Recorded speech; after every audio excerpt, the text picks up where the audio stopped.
scope of congestion pricing in Indian cities. Day 2 of our webinar took us to the role of public transport in improving urban mobility, and we even had glimpses of city initiatives, especially projects of BPL, Bus Priority Lane in Bangalore. But throughout the discussion, there was one point which was repeatedly emphasized: the importance of urban design guidelines. If we look around the transport planning in India for the past couple of years, we could see that it was focused primarily on improving conditions for private automobiles at the expense of safe footpaths and cycling facilities. Carriageways were getting broader and footpaths narrowed. Urban street design guidelines are transforming its architecture. Concepts like complete street address mobility challenges and ensures mobility and safety for all road users. To talk more on this, we have a great speaker today with us, Mr. Venu, Senior Research Associate, Urban Development, ITDP India. Venugopal has been working with the city government in Chennai, providing technical assistance for various complete streets projects through his role at ITDP. He has been involved in the conceptualization of new projects, design reviews, and on-ground project monitoring. He is currently working on expanding the street transformation works across the city through the Chennai Mega Streets project. He is also actively involved in strategizing capacity development initiatives for city officials, engineers, and other stakeholders. Currently, he works on two flagship capacity development projects of Government of India, the India Cycles for Challenge and Streets for People Challenges, in guiding 113 cities across the country to develop quick, low-cost, and innovative solutions to promote walking and cycling in the cities. With a keen interest in research, he is also involved in policy and planning research for transforming urban mobility to nurture early childhood development in Pune. With great honor, I welcome Venu on board. Welcome to our webinar. Thank you so much, Reshma. Thank you for the lovely introduction. Yes. A message to all the participants, kindly maintain the decorum, follow all the rules and principles. So if you have queries, please post it in the chat box, or have the patience to interact with the speaker towards the end of the session. We have 15 to 20 minutes interactive session at the end of the presentation, so you can have an interaction at that time. Yes, Venu, I think you can take over. Sure, I'll just share my screen.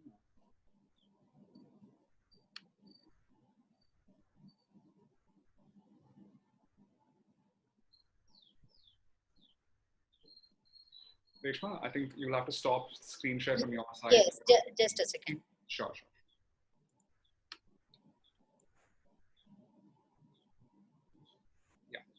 Yeah. I hope now you are in a position to share. Yes. Yes, it has come.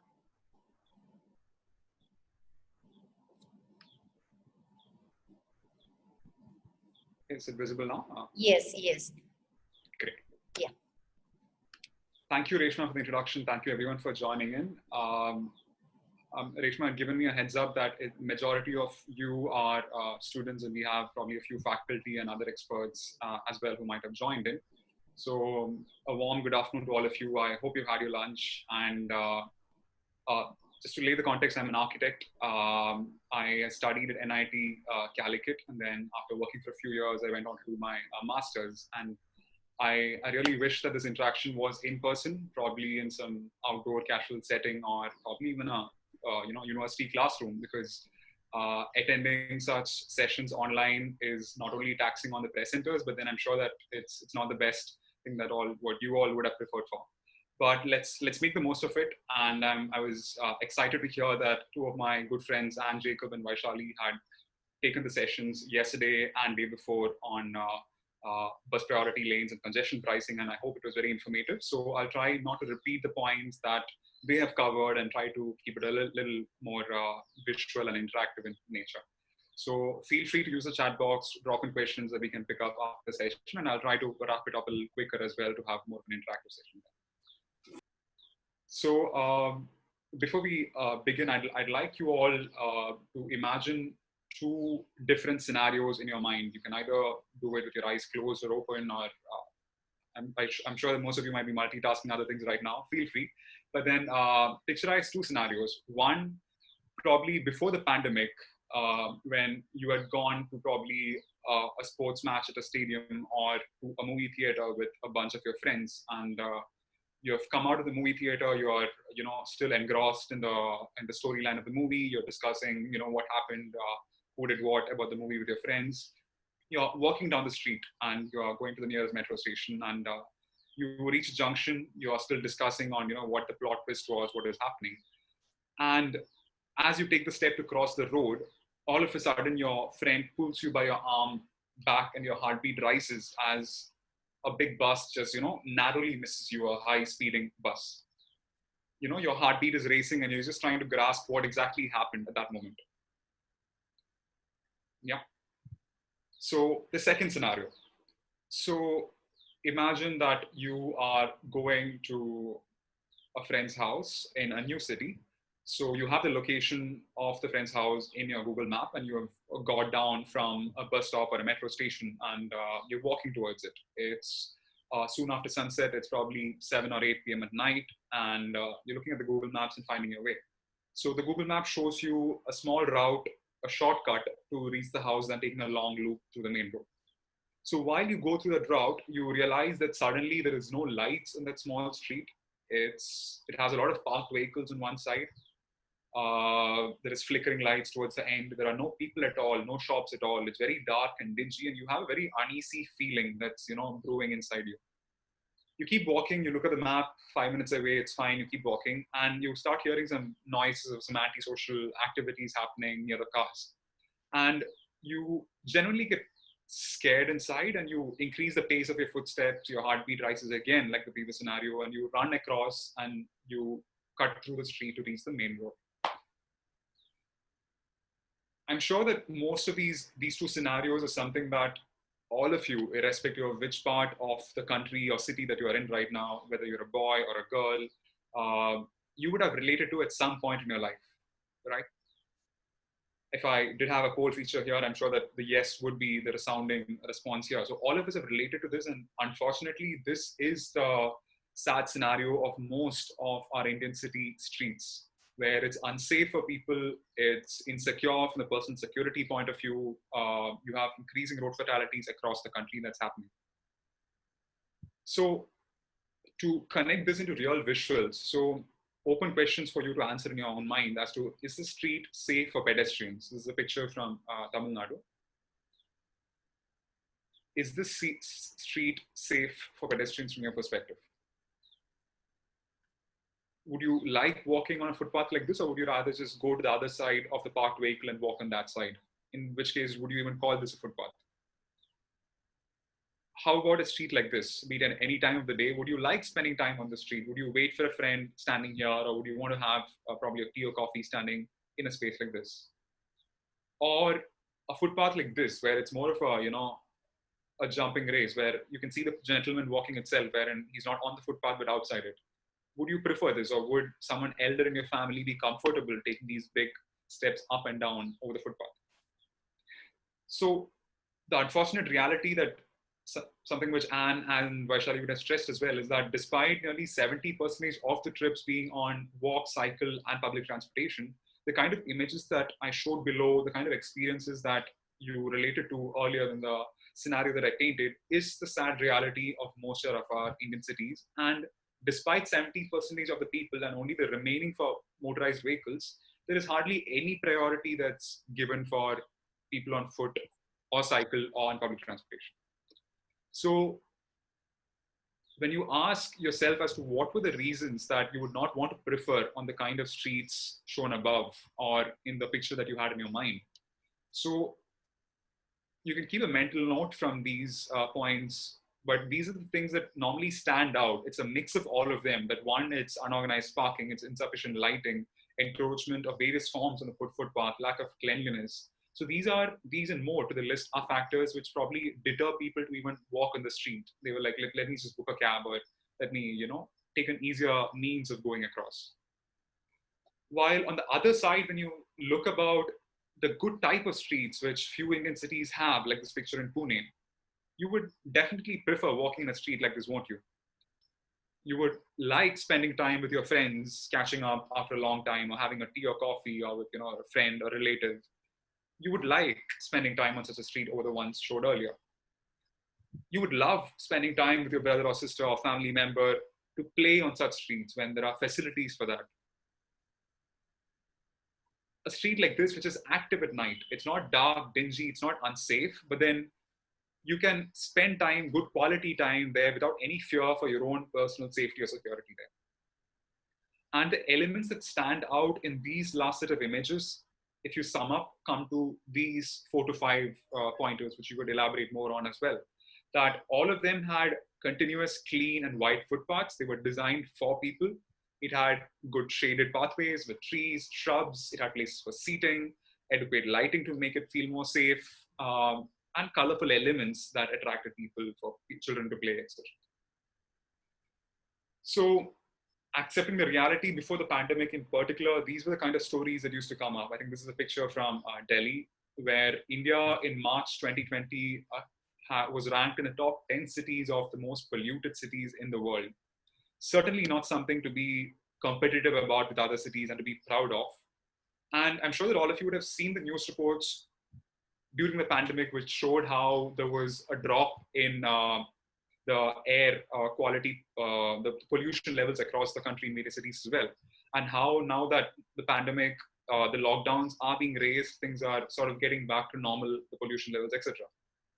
There were stats like this, interesting stats like this from Delhi, Bangalore, and other cities. This is from Mumbai, which shows the amount of air pollution that you inhaled equated to the number of cigarettes that you smoked.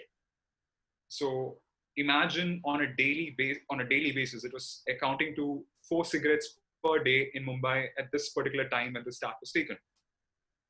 So that is the amount of impact that this is happening on all our health as well.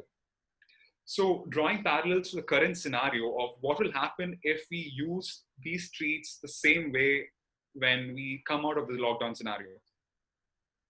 So physical distancing, as you would have all noticed, it's already difficult when the markets and other, high footfall areas are crowded by people.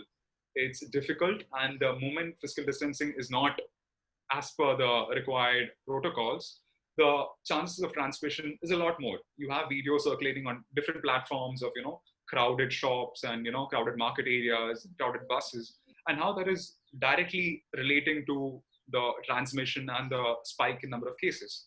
And like the images of pollution that I shared earlier, and like the images that are shown here, the congestion increases again. The air quality drops again. The clear lakes and clear skies that we had earlier, it's not something that we would have as we go ahead if we don't find a way out of this. So when you look at the question of why now, to sum it up, it's these 4 points that stand out, that people need good access to essentials for be it healthcare or be it to the grocery shops they go to, safe access for that, for health, for recreation, and for mental being. So this picture is from Indonesia of a market setup that they've done during the COVID with adequate social distancing protocols as well. So these areas of mental health, access to services are more reasons that have come up in the face of the pandemic for designing streets for people than for private motor vehicles. And interestingly enough, these are just a few glimpses of some cities in Chennai, Kurukshetra, Bangalore, and I'm sure that in your own hometowns you would have seen or such glimpses where people have sort of gone back and reclaimed the spaces. They are tired of staying indoors. They don't have physical exercise for their physical well-being as well as mental, like I mentioned earlier. They have gotten onto the streets which were earlier meant for cars. The picture on the right bottom corner is a flyover, for that matter, in Chennai, where it's blocked off and people are using it for morning jogs, for games like the one in Bangalore on the top right. So this is a natural tendency where there's an organic nature of reclaiming streets for people that is coming up. And there is a renewed support for walking and cycling across the country that's happening. So in short, and through these examples, I hope that the story is conveyed well, that, prioritizing streets for people improves walkability, enhances livability. And beyond that, there is a lot of positive impacts that is seen across the country in India itself, that it helps in saving jobs and increasing retails by over 30%. It helps in reducing speeds by 16% and above, and in turn the accident rates as well. The fear that you had in crossing that particular street won't be there if it was well designed, the intersection was well taken care of. And in turn, even aspects like the crimes on the streets is taken care of. And this particular statistics show how 96% reduction in the crimes on the streets can happen by purely looking at designing streets for people and prioritizing them over private motor vehicles. So taking a pause, so what are the other countries doing? It's a normal tendency for us to know, what are the other good countries doing? Let's emulate practices from them. Are we on the right track? So we very much are if we start prioritizing people more. Because if you look at some of the iconic cities who stand out for all their performance in indexes, you have a case like Singapore, where they have a strategy for walk, cycle, and ride. That's their largest vision for the country, on which all their projects and funding is oriented. Similarly, you have the Land Transport Authority, which in Singapore focuses on healthy lives and safer journeys. And they break it down into these components of streets which are vibrant for communities, better walking and cycling spaces, covered walkways. These are some of the ideas that they've shown in their larger vision, but it's a very clear-cut agenda put out there that we prioritize healthy lives and journeys for the people on the ground. So these are some more visuals that show how they're looking at developing on these basic ideas by creating 20-minute towns and 45-minute cities, and linking various aspects of transportation, etc. to it. Another is the case of London, where they had launched a first ever walking action plan for London. And it was the aim, a very high vision of making London the most walkable city in the world by increasing the trips on foot and cycle. Next is the case of Paris, where you have the concept of 15-minute neighborhoods, and age-old concept, which sort of came back to the light again because the Paris mayor used that as the main focus of the campaign, and how people appreciated that because the before and after scenarios that she portrayed through the projects on the ground, as well as in her vision, showed how the 15-minute neighborhoods impacted the lifestyle, the day-to-day lives of the people at large, as well as for the generations ahead. So all these three visions that I've showed in many other countries, the underlying point is that they treat pedestrians as something that is at the top compared to designing for private motor vehicles, which is at the bottom. So you prioritize any design that you do for the pedestrians and go down the ladder and prioritize public transportation, etc., as much for cycling, so that the impact that private motor vehicles has on the day-to-day lives, which I think was stressed very much by Vaishali and Anne Jacob in the last 2 days, is reduced and pedestrians have a higher priority. So the question is, how can you do this? How can you make streets which are safe, healthy, and happy for all? So appreciating the impact of some of these street transformation works that were happening across the country and embracing how the other countries across the world are creating such a vision, the Ministry of Housing and Urban Affairs, along with the Smart Cities mission, had adopted what is called as the Complete Streets Framework Toolkit in mid-2019, last year.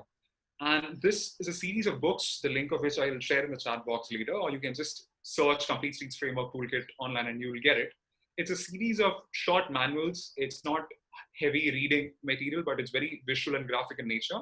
It covers, as the headings read, from formulating a policy for a city to make it more NMT friendly, on how to create institutional frameworks to support that, how to create a planning network for a city, NMT master plans for walking, cycling for the city, to the design workbook on how these plans will reflect on the ground for specific projects, the finer elements, to the implementation aspects of what you need to keep in mind while you implement, on how you evaluate the project for its successes, and some of the best practices. So each of these books are crisp modules which cover in a very visual graphic manner on how each of these areas a city can be guided on, and all 100 smart cities across the country are following these manuals for their work.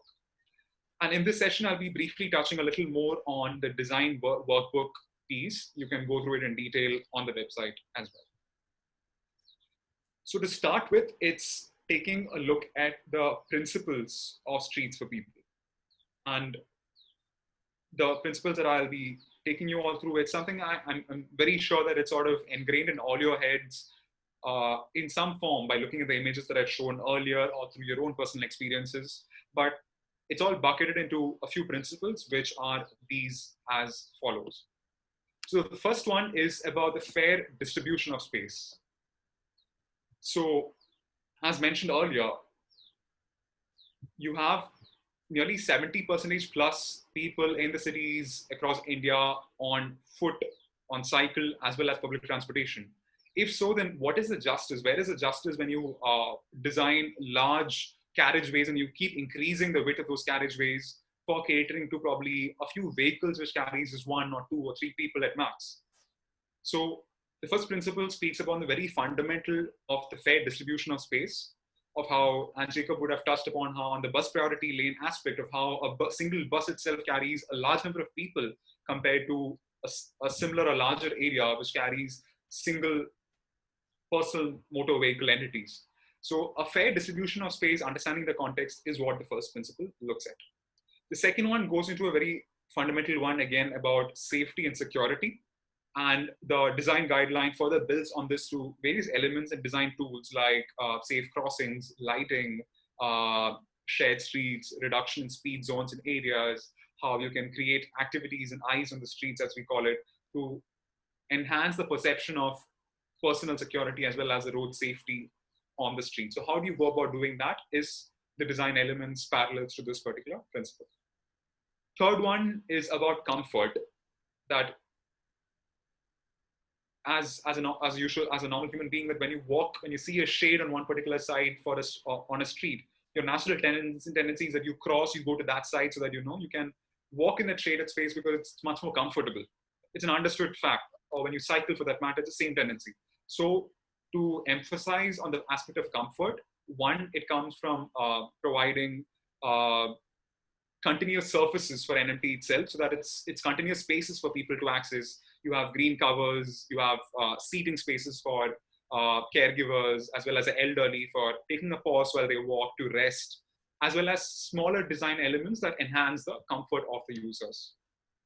Third is about the sensitivity to local context, that you can't just cut, copy, paste a solution, a template from any Indian city or a Western idea and just implant it into an Indian context. You need to understand the local context, and all your elements that you do has to be contextualized by talking to the stakeholders and understanding their concerns and developing the designs accordingly. Fifth one is on livability, on elements like play elements, street vending, active edges, things that sort of make the space more vibrant, make it more attractive for people to come and use the space, and not just a physical heavy infrastructure that's laid out on the street. Then you have the aspect that's again cross-cutting some of the points that I mentioned earlier on environmental sustainability, on finer elements on the kind of materials that you use, the groundwater percolation, how you can have elements like swales on the ground that have a better groundwater recharge, the microclimates that you create because of the placement of the trees, the promotion of other NMT modes that you do in a particular area, how all of this contributes to the local microclimate and impacts the larger cities when you scale it out. That is what this particular principle speaks about. And it's only when all these 6 principles sort of come together that you have these best practices that you look at in the few Indian cities or abroad that stand out. So in a section like this, if you look at it, you have elements above and below the ground, which cross-cuts the principles that I've spoken about. So below the ground, you have utilities that are extremely critical, which is something which most Indian cities often goof up in terms of you have one particular agency coming and laying a particular cable line or a duct, and they cover up the road. And the very next day, because of a lack of coordination, you have another agency coming on and digging the same space. So how you coordinate, how you design for effective rechecking and relaying of lines, etc., goes into below the ground, which is extremely critical. And then the elements above the ground, about, if you see on the section, you have adequate space with an active frontage for pedestrians. You have people with differently abled people as well able to use it. You have spaces for seating, interaction. You have shaded areas. You have proper parking on the edges. You have all the elements that stitched together is what makes the complete street. So going one step further, you have the principles, but how does this translate onto the ground? So this is an example of the concept of how a one street should have a single width. I'll take you through a process of an example from a before to an after scenario, but this particular principle takes on from the complete streets principle on the street design, that the street design should have one street with a single width. It should not be a varying width. A one footpath should have a single level. It should be continuous. It can't be uneven like the one on the left. So it should be a continuous surface. Intersections should be compact in nature. So the intersection on the left, it has a lot of unused areas on the corners and otherwise, if you see. And the image on the right from Coimbatore is that of a tactical urbanism that was done, a quick intervention on the ground with paint and other materials, where all the dead edges and unused areas by understanding the traffic flows were reclaimed. So you don't need a large football field for an intersection. The more you make it more compact, the more it's easier for vehicles to pass through, and more importantly, for the pedestrians to cross. And you can carve out interesting livable corners in different points. The fourth one is about parking it right. An example from Pondi Bazaar in Chennai, where parking management, and the moment you manage parking well, how it frees up the space a lot more and you need to park it right. I'm not going to these principles in depth, but these are some of the derivatives of the principle from the complete street guidelines that you would see in the book as well. The next one is about the principles of comfort and environmental sustainability when it translates to ground, how it's about giving proper green buffers, shaded areas, spaces to sit. So how this translates is this example. The last one about livability, how I said, it's about livening it up with different elements. Now, looking at it through an example of a design process, this is a street in Chennai again.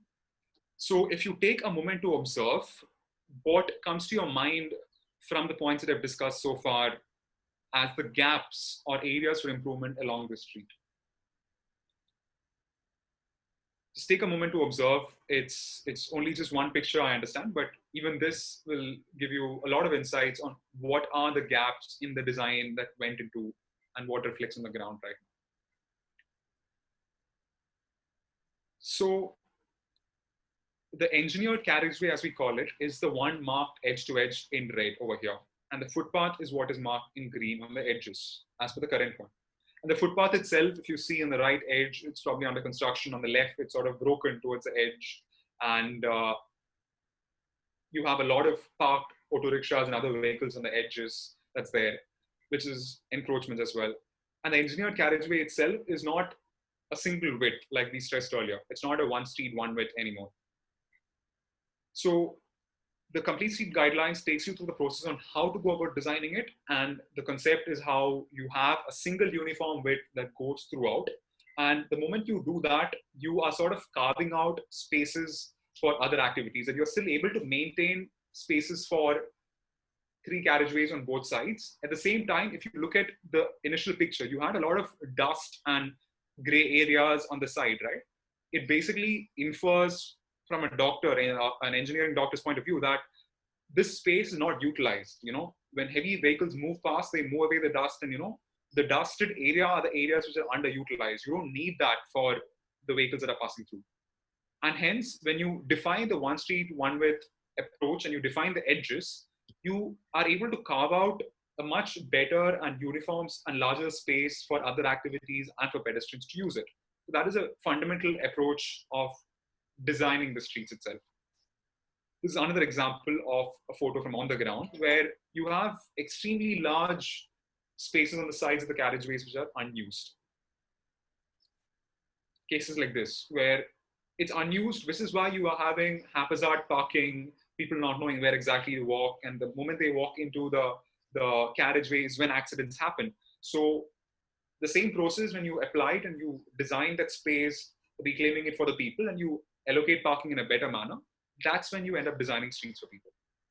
So the street design guidelines, if you go through the document, it takes you through cross sections for different right of ways, for narrow streets, for larger streets with different transit interfaces. It gives you plans and sections on how you can draw parallels for your context and modify it accordingly and create the design for it.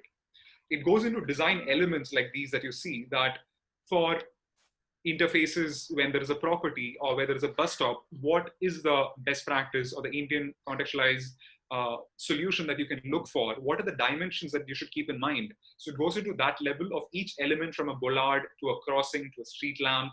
So all these finer elements are touched upon in the design guide. So these are some of the glimpses again, that if you are, for a particular ROW, if you are giving a cycle track, then what is the adequate width that is to be provided for? If it's a single lane, if it's a 2-lane, how should a crossing be when it's next to an institutional or a school zone? How should the crossing be in that case? How far should a parking come in? So I'm not going to the technical details of all of this, but I'm just letting you know how graphically and in very simple language this is conveyed in the document that you can refer to. So as I mentioned earlier, for different right-of-ways, this is for a 27 meters wide street with cycle track on one side and without cycle track on the other one. So you have different permutations and options that is provided with the plan as well as section on how the street design can be done in the document. It also goes into the various aspects that connects with the principles about the materials that you would use. What are the pros and cons of using a particular materials over the other?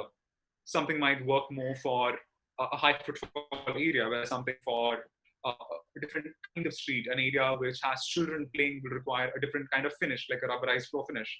So that differences of materials are also covered in the document.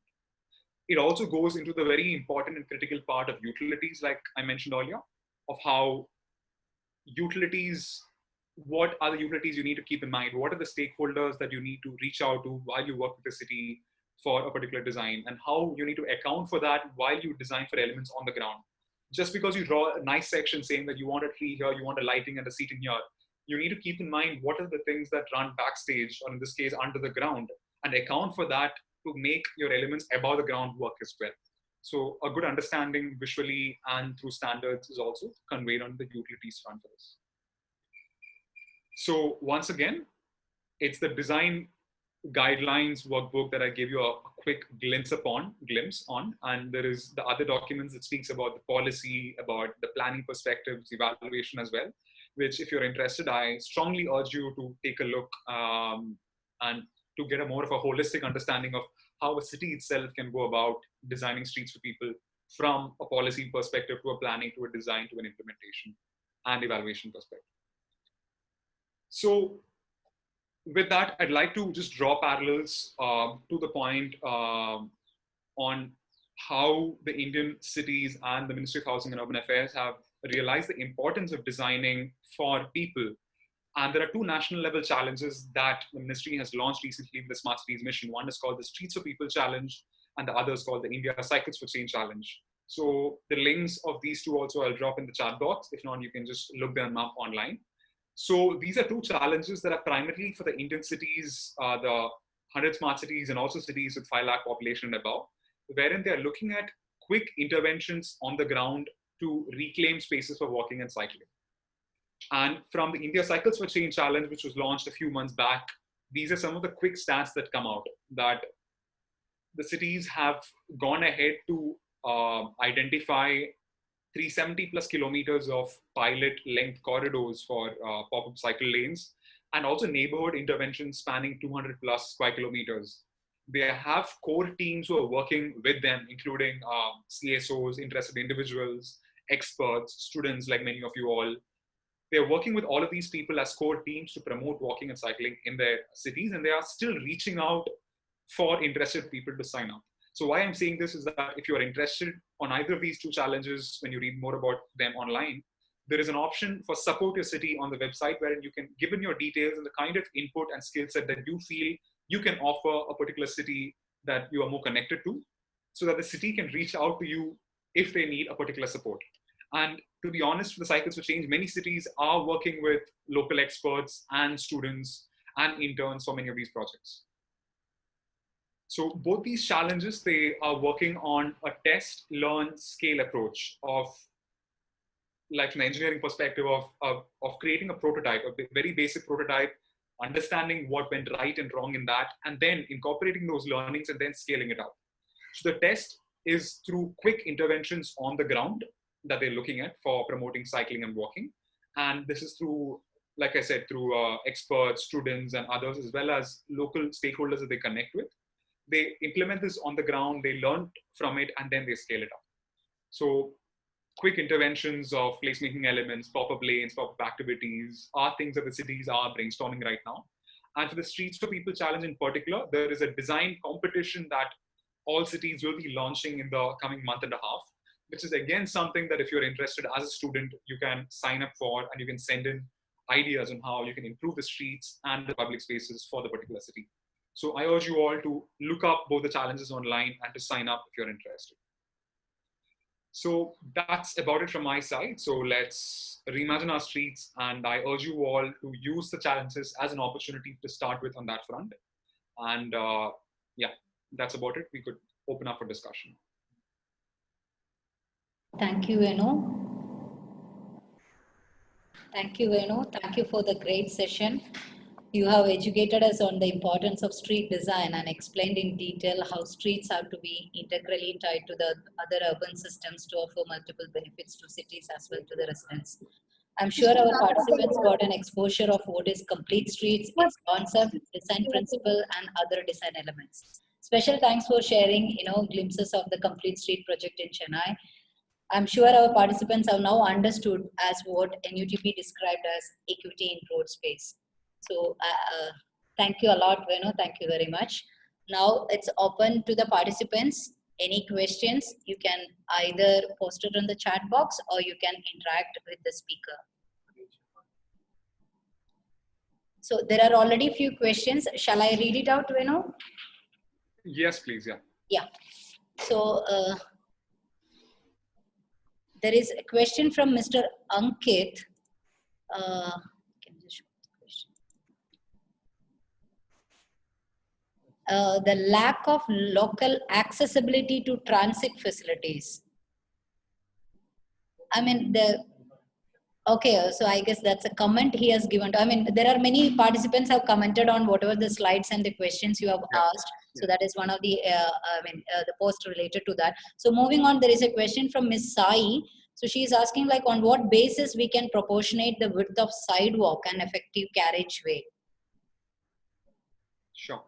Yeah. Thanks for the question. And this is the very fundamental one of how any engineer or a designer looks at when they take up a particular street on how they go about designing it. So it entirely depends from context to context that there are cases like the pedestrian plaza in Chennai or Karol Bagh in Delhi or the Chandni Chowk, where it used to be once upon a time a space which had a lot of memories and emotions attached because it is a commercial stretch. You come there for every festival and shopping. But it had over time a lot of vehicles on that particular street. Carriageway was more for them. But because the city prioritized that they need the space to be designed for people more, Chandni Chowk for that matter, or Karol Bagh, was largely pedestrianized itself for that matter. Pedestrian plaza, it was roughly 8 meters to 10 meters on both sides were reclaimed. So it shows that it depends on the context and the priority of how you discuss and design with the stakeholders that the proportion can be designed for. But having said that, as per the IRC and the street design guideline standards for different right-of-ways, as we call it, ROWs, and the street design guidelines you can see, for different right-of-ways, be it 8 meters, 12, 18, 24, there are different cross-sections that are given for you to refer. So I would urge you to take a look at that to better understand what are the kind of, for an 18-meter ROW, what is the breakup that you would provide for people on foot, for pedestrian, for if you need a cycle lane, how much for that. So the standards are something that you can refer to from that. But then again, that is only from a guideline perspective, that it's more inherently from talking to the stakeholders on the ground, be it shopkeepers or residents, putting up a vision that if they are up for it to make it partially pedestrianized or fully pedestrianized, that will eventually govern if you are going for an 18 meters with one way or two way or maybe entirely pedestrianized. So I hope I've covered your query. Yeah. So, as part of this registration process itself, we have collected a couple of queries. So, the one question is on. Okay, so yeah, so the one question is regarding the pedestrian safety. So the people have this concern like how pedestrian safety can be improved or how it is getting improved with the kind of interventions or these kind of street design guideline when it is on field. Especially the question was is addressing to the mid-block crossings because there are not though with the physical measures or it can be a lane zebra mark or whatever it is apart from that beyond that what is the safety improvement which has been visible with these kind of interventions. Sure, sure. So thanks for the question.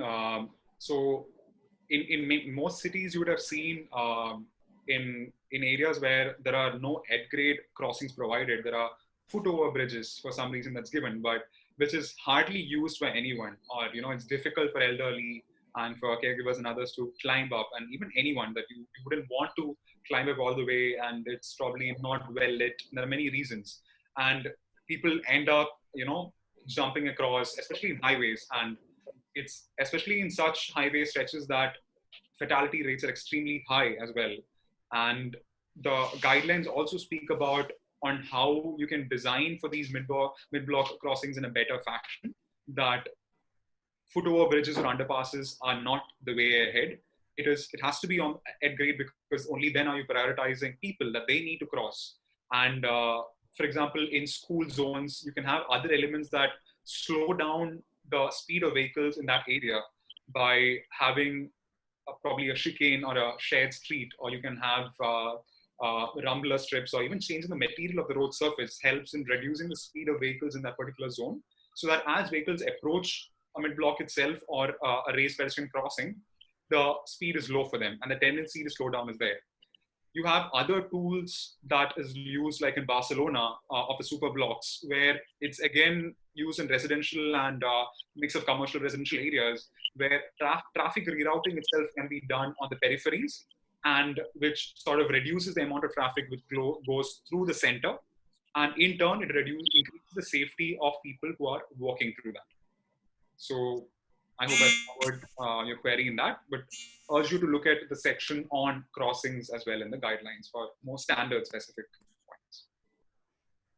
Yeah, so moving on, there is a question from Mr. Abhilash.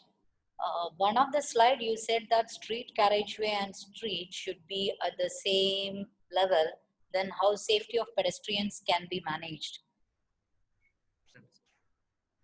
So, I mean, he is asking about how the sidewalk or the cycle tracks with respect to the carriageway, should it be in the same level? Or if that is the case, how it can be, safety can be ensured? Sure, sure. This is when I wish that we were all sitting in one place and we could have face-to-face conversation, or pick out that particular slide and go to. But thanks for the question again. And this is again something which is largely contextual, and the cycle tracks in particular. I'm a cyclist myself. Many of you would be. The positioning is very critical, and in most cities, without prior knowledge, they put it up next to the parking, the side parking. So when someone opens the door for the car when they get out, it's an obstruction, and there are many accidents that happen in such templates that cities use. So in most cases, in all cases, it's highly recommended that when cycle lanes are provided, there is an adequate buffer and a barrier that's provided for segregating the cycle space from the fast-moving traffic vehicles. So through the India Cycles for Change challenge that we had done, there were surveys that were done by all the cities that were participating, and across the country, we had, I think, 50,000 plus responses that had come in. And one of the major concerns that had come up for cyclists in general was fast-moving traffic, and number two on the intersections in particular, the road safety point that one of you raised earlier. So the fast-moving traffic, it requires adequate segregation from that traffic whenever that is possible. But having said that, it's not always possible to provide segregated lanes in all streets because there are varying ROWs, there will be narrow streets, etc.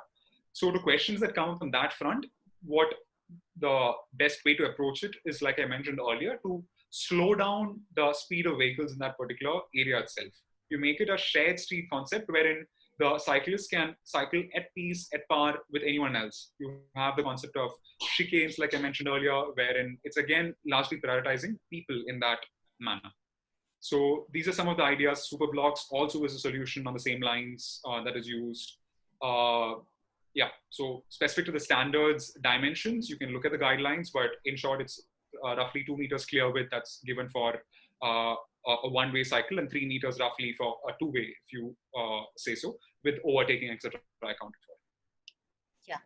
So moving on, the next question is from Ms. Bapita. How we can implement the concept of complete street to an existing sidewalks? How the retrofitting can be done? That's something they ask. Sure. I'll probably use the example of the Mega Streets project in Chennai right now that's happening. So the Mega Streets project is basically building up on a pilot project of pedestrian plaza that was done in Chennai, where 6 nationally acclaimed architect design consultants have come up and they have taken up different neighborhoods across Chennai to understand the particular neighborhood, develop a vision, and to go on to design the streets. And they face the very fundamental challenge because most of these sites are in the heart, the core of the city with heritage aspects, very dense neighborhoods, etc. And it's about redesigning such existing infrastructure itself. So number one, when the streets were selected, the engineer along with the engineering team at the corporation, the streets were selected, understanding which were the streets that require this change to happen. Certain streets, if they have been transformed more recently, maybe they don't need the transformation. So selection is critical. So once you know that you need to transform a particular sidewalk, a particular street, then it's about starting with the fundamentals of doing a survey on the ground, a survey of elements above the ground and below the ground, which, like I said, is what reflects in your design. You need to design for the utilities before the ground, under the ground, as well as the surface level elements above it. So the topographical initial survey is what is very critical to understand how the interfaces of the property edges with the utility lines, with elements above the ground, what the traffic flows, etc. is. So that is a very first step process. After understanding that through consultation with stakeholders and using street design principles, etc., is when the design process happens. Where, like I answered to the very first question, you could either use the template itself and sort of overlay the template on a particular street to understand how it is and modify the template to make it work. But in reality, it's the other way, like I mentioned, where you talk to the stakeholders, understand how a vision that a designer brings. If a designer brings a vision that a space around a temple can be entirely pedestrianized, that's not something which people in that locality might have even seen about it. So it requires the designer to come up with that vision before just plugging in a template, to discuss the vision, to develop it with the stakeholders, and then sort of refer to the guidelines to understand what standards, what elements needs to be borrowed. So the planning and policy workbooks, if I'm not wrong, they speak about the processes as well on how this transformation a city can do, how a particular street can be designed as well. So if you'd like to know more about the process aspect of it, kindly refer to that particular document. Yeah. So moving on, we have a question from Mr. Vincent. When we have large number of vehicles keeping just one track of cars and giving much bigger tracks for pedestrians and cycles, will traffic. Okay, so let me put it in this way. So we are thinking about, increasing the footpath width and keeping more space for the pedestrians. And he is just asking about how the traffic flow over there is getting affected. I hope that's what Mr. Vincent wants to ask it. If not, if you are listening, you can directly shoot up the question to the speaker. Mr. Vincent.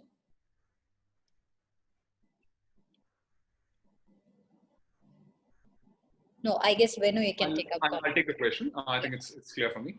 Yeah. So thanks for the question. It's something which, when a consultant or as an engineer, we propose these ideas or discuss the design. This is the very first concern that comes in, especially from the traffic police perspective, that where are these vehicles going to go? That, if you take up so much space. And on that front, it goes to the very fundamentals, which probably was covered in the last 2 sessions, on the fact that you just can't go on increasing the width of your streets. Like the funny way to put it, as people say, you can't increase your belt buckle when you become more fat. You need to do something about it. You need to understand what the issue is, go to the grassroots level and deal with that. So if I'm not wrong, Vaishali and Anne would have touched upon the importance of public transportation as well, on how to prioritize that and how they carry more people than private motor vehicles. So, but keeping that the yarn aside, yes, in a particular area, you would start by designing a particular street alone. And yes, when you design that street by reclaiming more spaces for pedestrians, there are challenges for vehicles that are existing there. That unless you have this larger vision and across the city, it's true that it's difficult. There are traffic complications that happen, but this requires a close level of understanding the flow of traffic in the area, where traffic rerouting can be done, etc. And in most successful cases, like in Pune or Chennai or Bhubaneswar or Delhi, it's been possible because, like in the image that I showed earlier, in most cases it's because of a lot of unused areas on the edges, like the brown dusty patches that I had said. Those are unused areas or areas that have a lot of haphazard parking, which when you reclaim that optimum width for the carriageway and you organize parking on the edges, you're able to reclaim, you are surprisingly able to get a lot of space back for the people that you wouldn't have imagined. In most cases, like in Pedestrian Plaza in Chennai, you were able to park an equal number and more number of vehicles when you were able to give an organized parking in that main 1.4 kilometer stretch and the adjoining streets. So it does not affect the traffic flow as much when we do it right by understanding the traffic flow and managing elements like parking, etc. And in the larger picture, it's the elements of promoting NMT at large, which will only bring down the private motor vehicle usage. I think that's clear. Moving on, the next question from Mr. Abhilash. So he's asking about, it's such a lengthy question, so let me short it up. He's asking about the parking provisions when we are designing about, considering the parking lots for such kind of street design, how the place has to be selected, and about, there is one more another question I would like to add upon it. Such streets, when there is parking is, you are controlling it, then how it is going to influence the nearby adjacent shop owners. So there are two questions. One is like considering the parking where you have to or how we have to be, and if we are taking the parking out, how it is going to affect on the adjacent land use owners. Yeah. Sure, sure. Very, very, very good question, and I hope that we had a session specific to parking itself, because along with congestion pricing and all that, it's a topic of its own and it requires its space. But to briefly touch upon it, because it's cross-cutting the NMT conversation, one, in most situations, the parking concerns are localized, which if you imagine any street from the plan perspective, because of a few shops in a few areas and the lack of parking management in that area, you have a lot of parking and congestion that's happening in that area. Whereas on the other sides of the same street, when you see, you have a lot of space for parking. So what is being done by cities that are implementing parking management, for that matter, be it the same cities that I mentioned earlier, Chennai, for example, is rolling on parking management as we speak right now. They identify, along with the street design component, they identify the number of ECS, the number of parking that's available to be given along the entire street length, and they distribute it evenly. So that localized nature of parking shortage is taken care of. People really don't mind if they can park a little away and walk and come. And closely related to this is the concept of parking pricing for the parking management, that how you price parking. So even this is a conversation that we could, that will go on for a while, but I urge you to look at the resources section of ITDP for small toolkits that we have put on parking and parking and right as well on that front. But the fundamental point is that we need to price on-street parking at a higher rate compared to off-street. It's a very fundamental point of parking management, wherein we need to, any space on the street for a car park is not entitled for a person. You've bought a car, just does not mean that the city needs to give you a big plot of land for parking it. So, which is why most Western countries, they have strong parking charges that are there. So the on-street parking that is there, even Indian cities that are implementing right now, they have parking charges that they're starting with based on the demand in that area, that along a shopping stretch, for example, like in South Street in Bangalore or so, if the demand is more and it's a peak hour, the parking rate also goes up. So when the parking rate and demand goes up, people automatically tend to either choose an alternative mode or park it away or in an off-street area, where the parking charge is much less. So in a nutshell, this is the approach and the logic of parking management. To the question on stakeholder concerns, you'd be surprising how in Pedestrian Plaza in Chennai itself, when the project was conceptualized and started, two tactical urbanism trials were done on the ground, quick interventions where barricades were put to test on the ground. The first one was an utter failure, wherein the shopkeepers in the entire stretch, for context, Pedestrian Plaza is a 1.4 kilometers stretch of street, commercial frontages on both sides, heavy footfall, vehicular flow and center. So the shopkeepers sort of believed strongly that it was only because of people coming in their private motor vehicles, parking in there, coming to the shops, picking it up, going, that brought revenue. But in the very first tactical urbanism trial, because the designs were not discussed as much with them, etc., there was a pushback. They put their shutters down. It was a failure. The second tactical urbanism trial was a big success because the designers along the corporation had gone down to the stakeholders, discussed with them, shared stories of how cities in India, as well as New York, Times Square, and others, had a spike in their commercial value as well as the sales after the space is pedestrianized, because people want to spend more time, they want to walk in the area, etc. I think Church Street and other streets in Bangalore are also great examples for this. So at the end of the story has a happy ending in Pedestrian Plaza, because the very same stakeholders today, when we talk to them, speak about how they were strongly against this project at the start, but through the process of discussing and designing with them, when parking management and other elements were given, they're very happy right now because they see a reflection in the number of people who come to their shop, spend time in the area, etc. So that is the reality, and it's a process of how you roll it out that matters a lot. Yeah, so moving on, the other question, Mr. Manjunath, is this design independent of urban class group?